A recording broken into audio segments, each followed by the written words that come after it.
We've been having a conversation around depression, a tricky topic, especially in the capital C church, but it's so important to talk about because I know so many people are struggling with this, especially feeling the effects of the pandemic. And I think we're now in the mental health pandemic, and so we need to talk about these kind of things. And so what does depression look like? We talked about it in the first episode.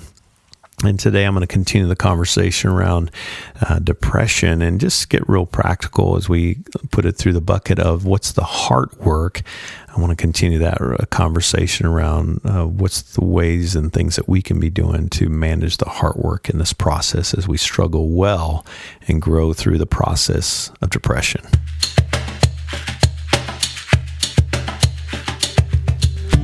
Welcome to Hope and Recovery, a Fellowship Celebrate Recovery podcast that shares hope and healing for a mental, spiritual, emotional, and relational journey through life change stories and recovery topics, all centered around the Beatitudes of Matthew chapter 5 and the Celebrate Recovery principles founded from Pastor John Baker some 33 years ago that helps us to create space to face our hurts, hangups, and habits and walk, find purpose in our pain, find a calling in our freedom as we walk in this space and allow others, including God, into our hurts, hangups, and habits.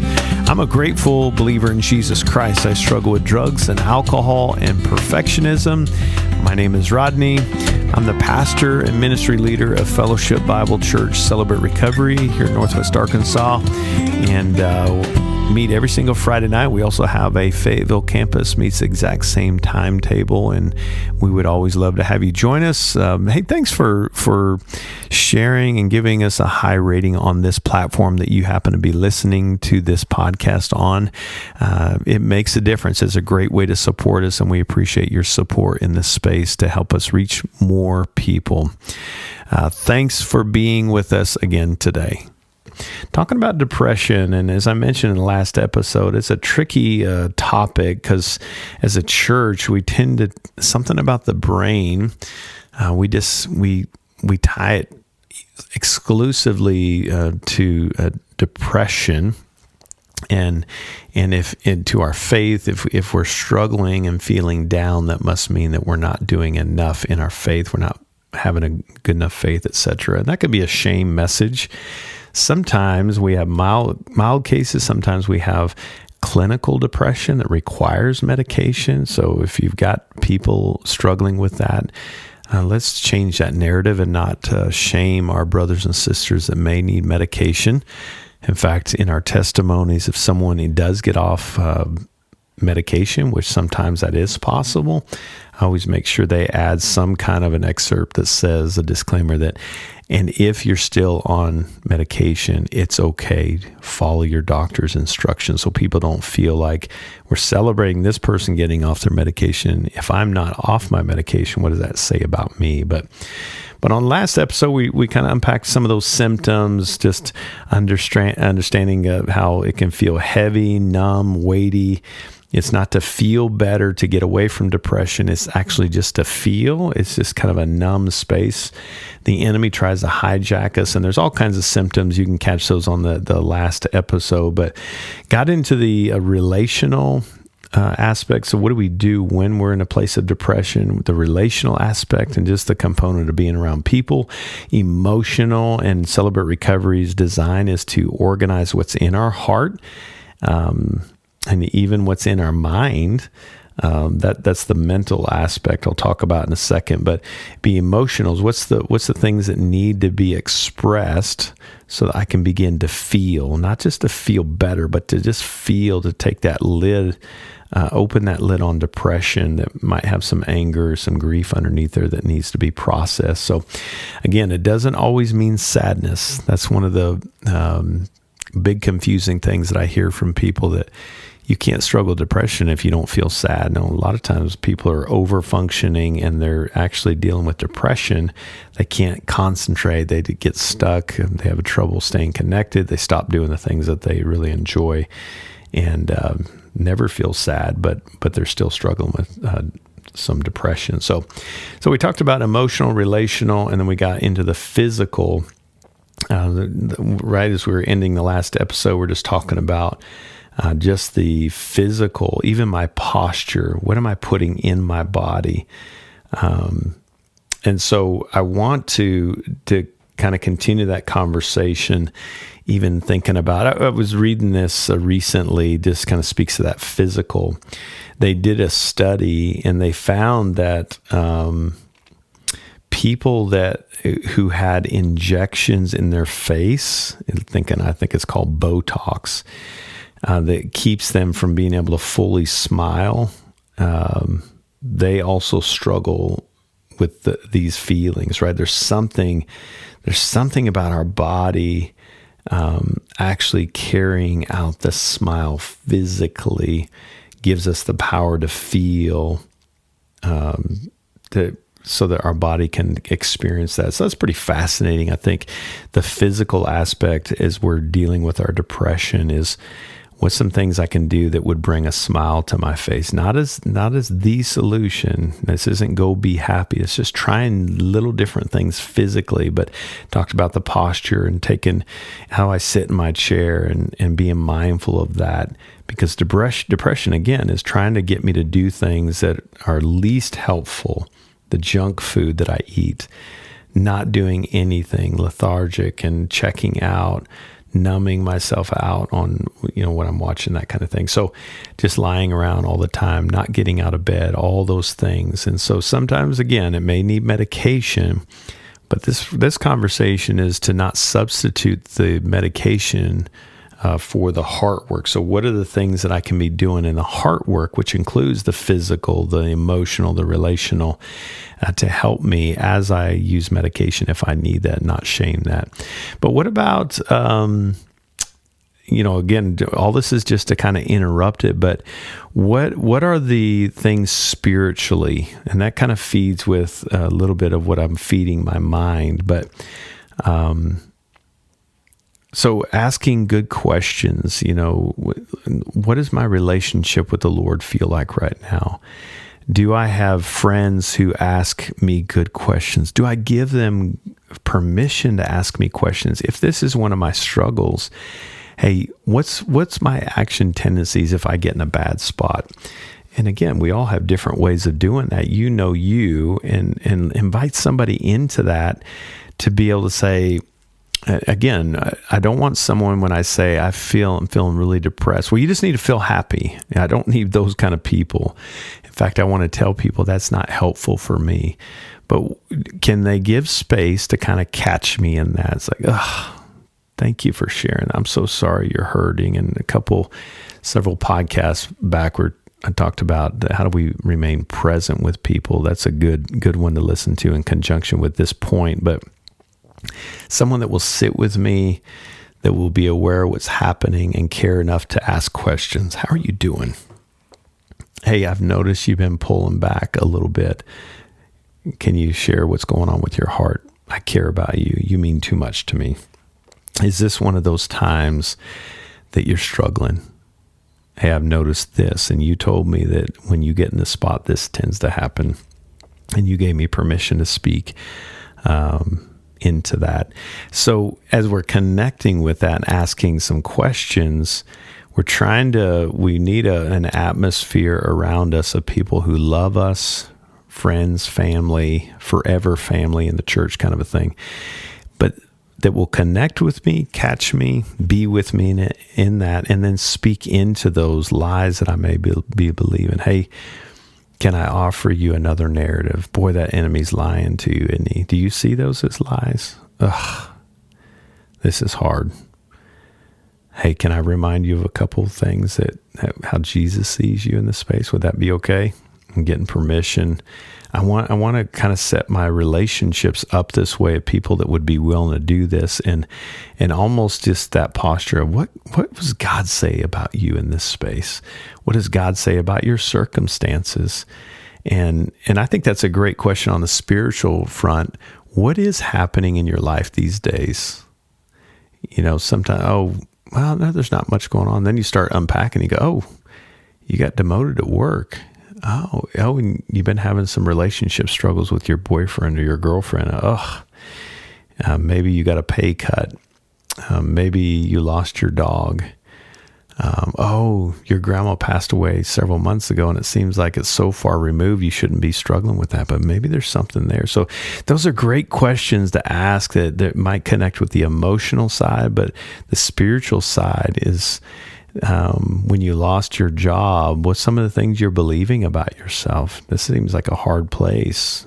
Is there anything that you're believing that you'd like to get out in the open, kind of thing? So the spiritual side is, I don't have the energy to read right now. So are there things that I could listen to?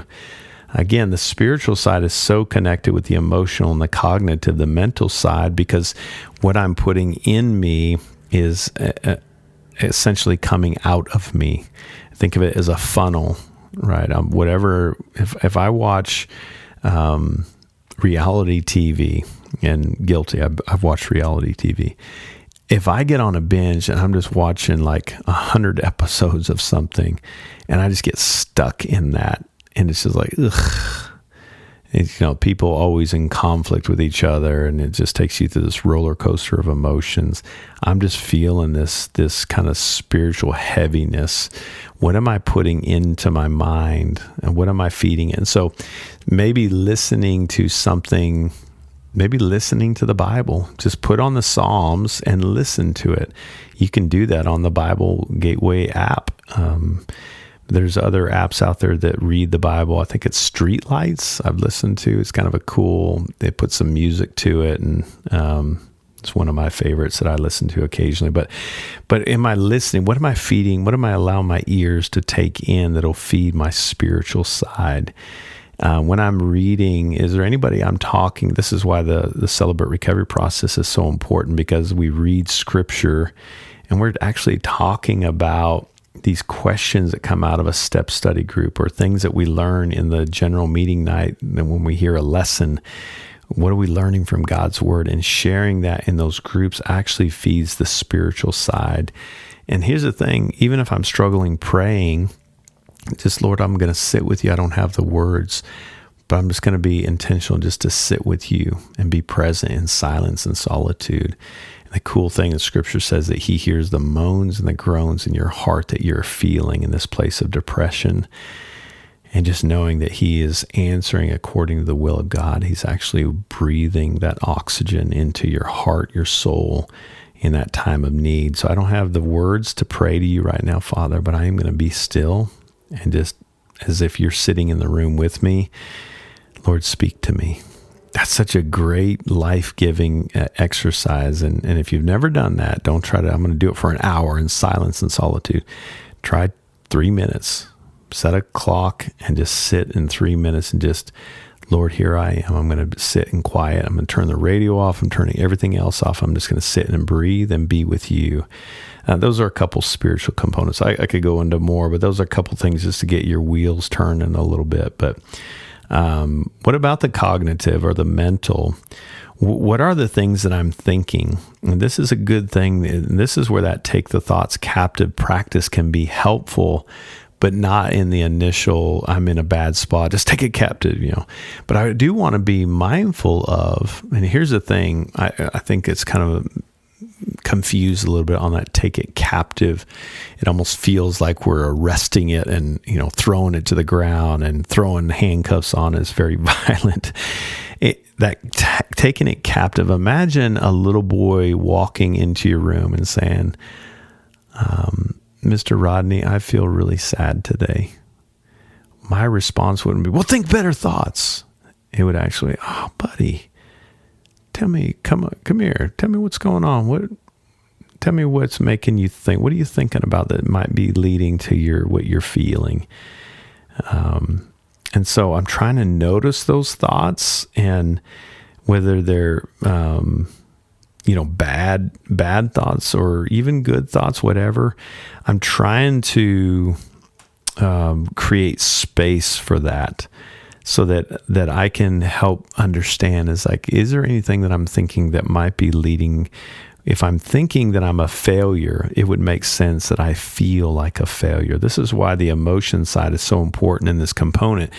Emotions are actually very honest. If I feel this, even if I feel numb, it could mean that I'm thinking something that's that may be off, but my emotions are very real. That's why depression is very real, and I can't shame the emotions that are coming with that depression, even if it is numbness.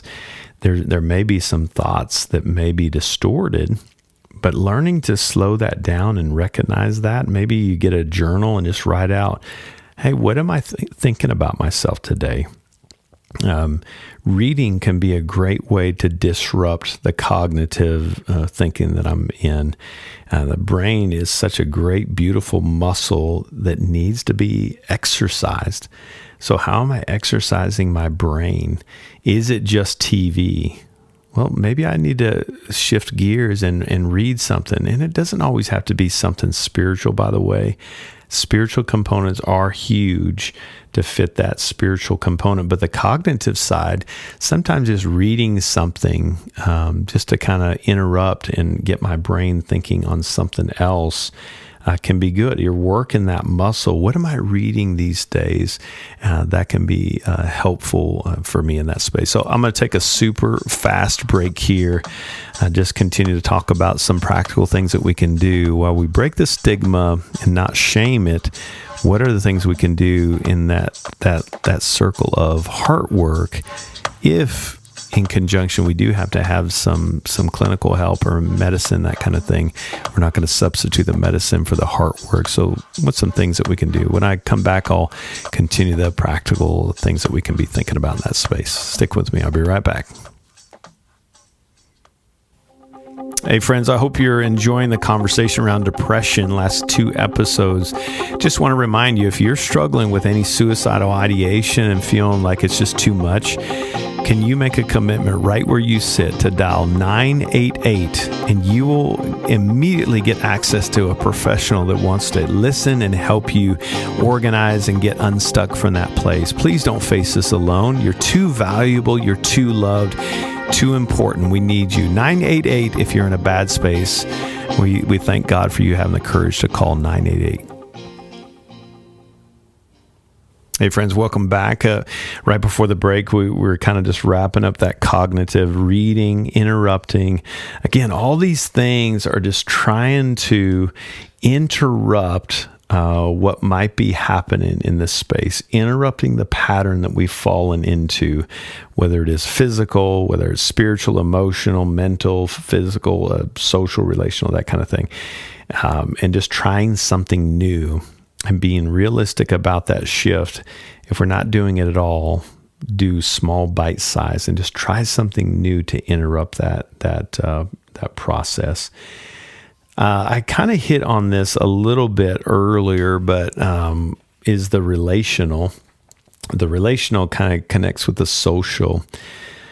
Again, this fits in a little bit with that spiritual conversation I was just talking about, but who are the people around me? Friends, this is why Celebrate Recovery is so important, because you have fellow strugglers who get where you are. They may not know exactly what you're going through, but they understand what you're going through. We have a common thread.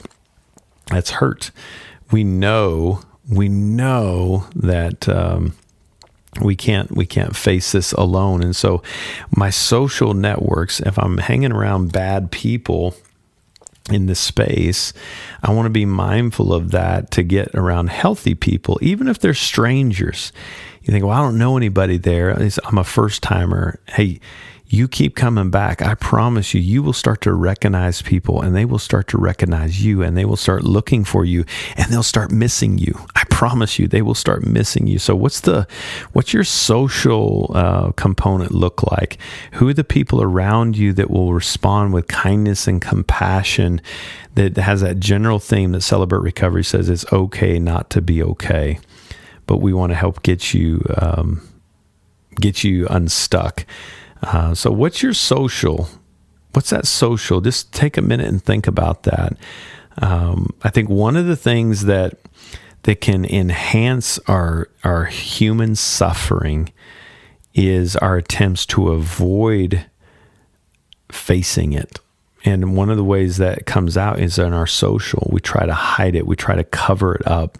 I don't want to see it. people don't want to see it, so I don't let anybody into that space. And so I stay stuck in the space by myself. Avoiding it actually makes it worse. So we want to create space for this. Now, I mentioned this on the last podcast. I didn't get it to the last podcast. I didn't get to this, but I've been reading about Elijah in First Kings, and man, great. Go read it. First Kings, I think it's chapter 17 through 19. There's some good stuff there about Elijah. Just, man, you talk about a prayer warrior. He actually prayed boldly for no rain because of corrupt people. God sent him to send this message that you're going to be without rain. So for 3.5 years, they went without rain. And then Elijah went through the suffering of being without rain. The very thing he prayed for, he's going through. God sends some ravens to provide these unclean birds providing food. It's like, this is not what I thought it would be. Then he sends a widow to provide the water, a poor widow that barely had ends meet, but God provided through that. And then we see Elijah kind of get into the space of his own struggle, and he's getting discouraged by what's happening around him. And I think Elijah's battling depression. And listen to 1 Kings 19:4. But he himself went a day's journey into the wilderness. We know what those wilderness moments feel like if you're struggling with depression, and came and sat down under a broom tree. I have no idea what a broom tree is. I need to look that up. But he prayed that he might die and said, "It is enough. Now, Lord, take my life, for I am no better than my fathers." Now, here's a guy who is one of the greatest men of prayer in the entire Bible. He really is. He was bold enough to pray this strong prayer for no rain. He had an incredible spiritual success in his life. And then he's seeing people kind of reject his message, and he feels like, what's the point? I'm not making a difference. And he's just in a bad spot. And he's actually just so overwhelmed, he's actually talking to God. Now, here's the thing I don't want you to miss. He's being very honest with God. This is where I am, Lord. And that's why it's so important to talk about this, so that we don't get into a bad spot where we carry out something that would bring harm to ourselves. Elijah's being very, very honest that it's enough. Let somebody else do this. Take this from me, Lord. Just like Jesus did in the garden, right? When he's sweating blood, he's got so much anxiety. God answered that prayer as a no, and it makes me wonder, when one day when he's in heaven, to be able to look back and say, God, thank you for answering no to that prayer, but thank you for listening. Here's what Elijah needed in that space. He needed an encounter with God. He needed an encounter with God, and that's exactly what God sent him, a beautiful encounter with him. So he sends him to a cave, and the scriptures say that he passed by him. He's in this cave up in the mountain. By the way, it's the same mountain that Moses had his encounter with God, where he had to hide his face because the glory of God was so powerful. It's where the law was given to Israel, so pretty big space. And here's Elijah in the same space, and God comes to him. What he needed in this space was an encounter with God. And the cool thing is, the mountains broke. I'm going to read 1 Kings 19. It says, "Then he said, 'Go out and stand on the mountain before the Lord, and behold, the Lord passed by.'" Sometimes we need the Lord just in our presence, passing us by, being in our presence. And a great and strong wind tore into the mountains and broke the rocks in pieces before the Lord. But the Lord was not in the wind. After the wind, an earthquake, but the Lord was not in the earthquake. And after the earthquake, a fire, but the Lord was not in the fire. And after the fire, a still small voice. Some translations say a gentle whisper. How cool is that? sometimes in these components, we're trying to listen to the right voices. We're trying to listen for the whisper from our loving Father. Sometimes it's through people in our social gatherings that are speaking the whispers of God to get close enough to people and give them permission to speak God's truth. See, the thing about a whisper is you can't hear it from afar. You have to be close. It's like, what'd you say? And you're whispering, no, get closer. I'm whispering something to you. Get closer. And that whisper requires me to get closer and lean in to God and lean into those people that God has placed in my life so that they can whisper things that are different than the lies that we may be believing about ourselves, to speak into the whispers of comfort in our emotional, to speak in comfort to the cognitive, to help us disrupt those thoughts with some new thoughts, to hear the whispers of listening to the intuition and the conviction or just discernment on, hey, what I'm feeding and putting in my body's not good. I'm going to do something different. So having those people speaking in those components can be a big part of our healing journey to help us as we struggle well with depression. Again, sometimes depression comes for some and it will go depending on the season. Again, it could be grief that we're going through that we haven't processed yet. And grief is not always just a loss of life. Sometimes it's loss and change and shattered dreams or seasons of life. And all those things are important to grieve out, to grow through that. Sometimes the depression is clinical and sometimes it needs medical attention and we need medication, but don't let that be your substitute for the heart work. You have a part in this. And if you need medication, do the medication with the heart work, with all those components that Celebrate Recovery gives us, to work a gratitude list. That helps the mental, it helps the spiritual, it helps the emotional. When I'm talking about taking thoughts captive and I can take time to think about the things that God is doing. In fact, I was sharing this with somebody a couple verses earlier with Elijah. He was talking about, he was now praying for the rain to come back, and he actually sends somebody out and they come back and say, hey, there is a cloud out there, but it's small as a man's hand.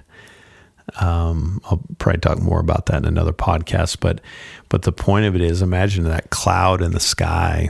Sometimes the clouds in front of us feel so heavy and it's weighty and it's numb and heavy and it just feels like it's too much. When we can look for the small clouds of the gratitude of what God's doing in our life, it actually will give us a different perspective.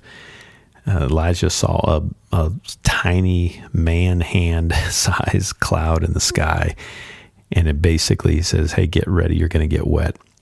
That's a crazy good kind of faith in knowing that God has been faithful. He's going to be faithful even if it doesn't feel like it right now. Get ready for the rain, the blessings coming kind of thing. And so to help us be blessed in the spite of the depression that we may be battling, but we can struggle well. And sometimes that requires medication. Let's not shame each other if we need medication, but let's all do our heart work and love each other in that space so that we don't have to face that alone. Well, that's a lot to take in.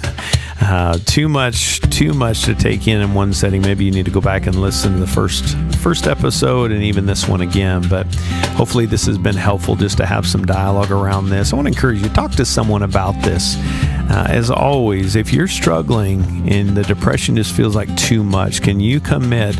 Please talk to someone. Call 988 and you can talk to a professional. Maybe counseling's for you. I don't know. Don't be afraid to talk to your doctor and let them know some of the symptoms that we talked about in this episode and the last episode that might have you stuck. We can't face this alone. It's not a faith issue. Okay, it doesn't mean that you're defective. You're created in the image of God, and Jesus modeled this for us in the Garden of Gethsemane. And if he did, then that means we can too. More information about CR, go to fellowshipcr.org. Thanks so much for being with me today. I hope you'll join me next time. Until then, God bless.